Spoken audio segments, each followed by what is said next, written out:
Prenájom nehnuteľností. Ak chcete prenajímať alebo prenajímate nehnuteľnosť, vyplývajú vám z toho určité povinnosti. Viete, čo všetko musíte urobiť? Nehnuteľnosť môžete prenajímať ako fyzická osoba aj bez živnostenského oprávnenia. Ak teda nie ste registrovaní na daňovom úrade, pretože ako fyzická osoba nevykonávate žiadnu podnikateľskú činnosť, respektíve inú samostatne zárobkovú činnosť a chcete prenajímať nehnuteľnosť, musíte sa registrovať na daňovom úrade. Musíte to urobiť do konca nasledujúceho kalendárneho mesiaca po mesiaci, v ktorom ste nehnuteľnosť prenajali. Ak hovoríme o nehnuteľnosti, máme na mysli nehnuteľnosť alebo jej časť okrem pozemku, ktorá sa nachádza na území Slovenskej republiky.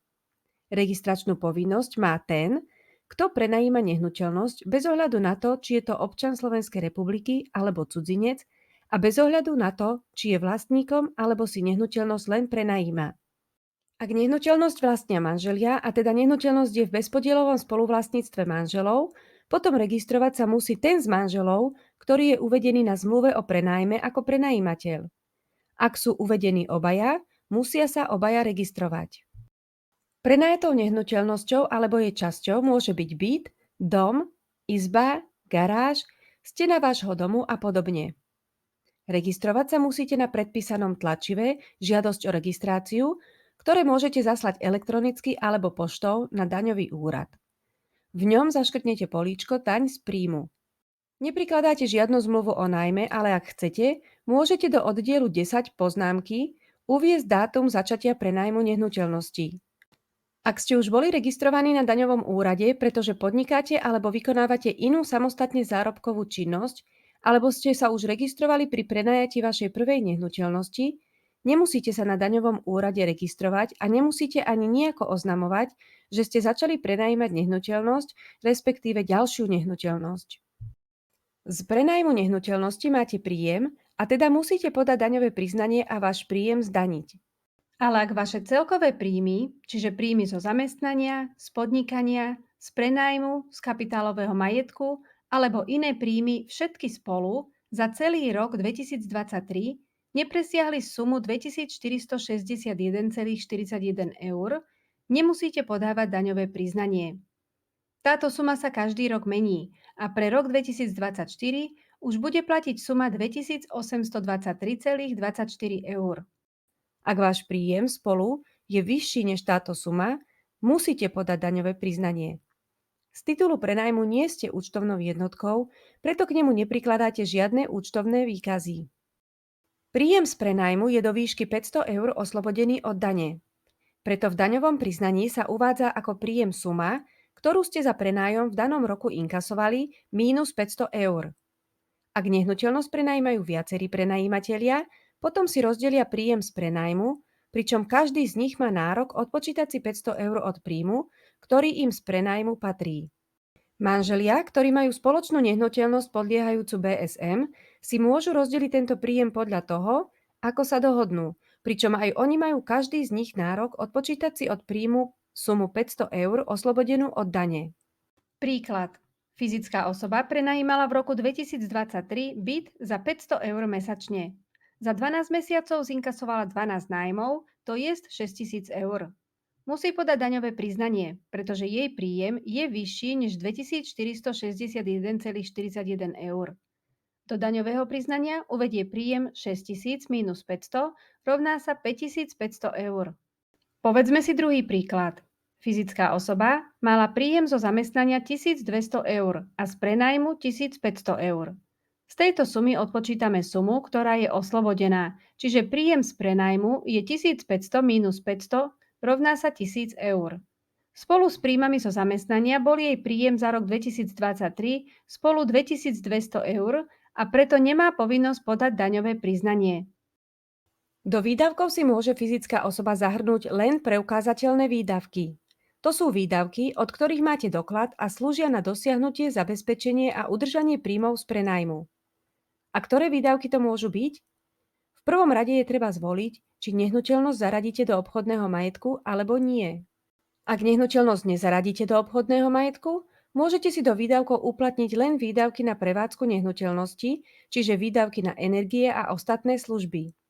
Nemôžete si do nich zahrnúť napríklad výdavky za poistenie nehnuteľnosti, daň z nehnuteľnosti ani príspevky do fondu oprav a údržby. Ak nehnuteľnosť zaradíte do obchodného majetku, môžete si do výdavkov uplatniť všetky výdavky spojené s nehnuteľnosťou, vrátane výdavkov na jej obstaranie, a to formou odpisov, výdavky na opravy a udržiavanie, energie, poistenie, daň z nehnuteľnosti, úroky z úveru nehnuteľnosti a iné výdavky spojené s užívaním nehnuteľností. Zaradenie do obchodného majetku znamená, že o nehnuteľnosti budete účtovať ako o obchodnom majetku. Ktorá možnosť je teda výhodnejšia? Na prvý pohľad vidno, že pri zaradení nehnuteľnosti do obchodného majetku si môžete uplatniť viac výdavkov, než keď ho do majetku nezaradíte. No táto možnosť má aj jednu nevýhodu. Pri jej predaji niekedy v budúcnosti budete musieť platiť daň z príjmu, respektíve daň z prevodu nehnuteľnosti, aj keď ju vlastníte viac než 5 rokov. A keďže ste ju odpisovali a odpisy ste si už započítali do výdavkov v období prenajímania, do výdavkov pri predaji môžete uviesť len jej zostatkovú cenu a nie celú kúpnu cenu, za ktorú ste nehnuteľnosť kúpili. Ak nehnuteľnosť nie je zaradená do obchodného majetku a ubehlo 5 rokov od jej nadobudnutia, alebo ak už ubehlo 5 rokov od vyradenia nehnuteľnosti z obchodného majetku, potom príjem z jej predaja je oslobodený od dane z príjmu, respektíve dane z prevodu nehnuteľností. Či je pre vás výhodnejšie nehnuteľnosť zaradiť do obchodného majetku alebo nie, je na vás. Alebo sa poradte s vašou účtovníčkou, respektíve účtovníkom. Čo sa týka výpočtu výdavkov, je to trošku komplikovanejšie. Sumu výdavkov totiž musíte prepočítať pomerom. Akým pomerom? Presne takým, aký vypočítate, keď vaše príjmy z prenajmu znížené o oslobodený príjem vydelíte príjmami z prenajmu. Príklad. Fyzická osoba mala príjmy z prenajmu v roku 2023 vo výške 5000 eur a preukázateľné výdavky mala 3120 eur. Pomer vypočítame ako 4500, čo je 5000 minus 500, delené celkové príjmy 5000 rovná sa 0,9. Toto je pomer alebo koeficient, ktorým treba vynásobiť výdavky, čiže 3120 krát 0,9 rovná sa 2808. V daňovom priznaní budú uvedené príjmy 4500 a výdavky 2808. Základ dane bude 4500 minus 2808, čiže 1692 eur. Od základu dane si nemôžete odpočítať už žiadne ďalšie nezdaniteľné čiastky na daňovníka alebo na jeho manželku. Takže toto je konečná suma, z ktorej sa vypočítava daň. Ešte jedna vec ohľadne výdavkov, a to, že hoci môžete mať vyššie výdavky ako príjmy, v daňovom priznaní nemôžete vykázať stratu. Váš základ dane bude 0. Napríklad fyzická osoba mala príjmy z prenajmu v roku 2023 vo výške 5000 eur a preukázateľné výdavky mala 8250 eur. Pomer vypočítame ako 4500, čo je 5000 minus 500, delené celkové príjmy 5000, rovná sa 0,9. Potom výdavky 8250 krát 0,9 rovná sa 7425. Výdavky sú vyššie než príjmy a keby to boli iné príjmy, napríklad z podnikania, mali by ste stratu. Avšak pri príjmoch z prenajmu nemôžete vykázať stratu. V daňovom priznaní budú uvedené príjmy 4500 a výdavky 4500. Tým pádom základ dane bude 4500 minus 4500 rovná sa 0. Vyplniť daňové priznanie nie je zložité, no vyžaduje určité znalosti. Ak si na to netrúfate alebo chcete ušetriť čas, rada vám s daňovým priznaním pomôžem.